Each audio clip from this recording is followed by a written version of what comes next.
Pour moi, être cinéaste aujourd'hui, c'est quelque chose de très difficile lorsqu'on est âgé et ou lorsqu'on est jeune. Parce que dans les deux cas, on est confronté à des décideurs qui n'ont pas du tout la même vision du cinéma que nous et qui ont des obligations financières et contractuelles qui sont très difficiles à gérer pour eux.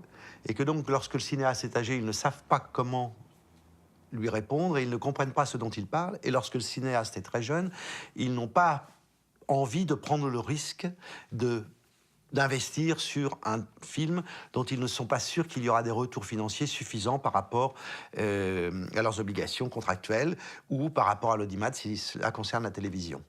Donc dans les deux cas, c'est très difficile d'être un réalisateur âgé et jeune.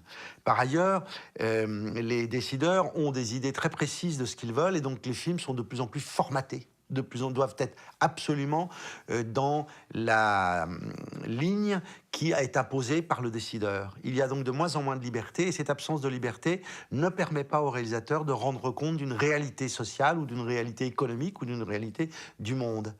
Elle les contraint à faire des films qui vont être plutôt de la dérision, mais une dérision avec un humour qui n'est pas un humour profond comme l'étaient certains films des premiers grands cinéastes de films comiques.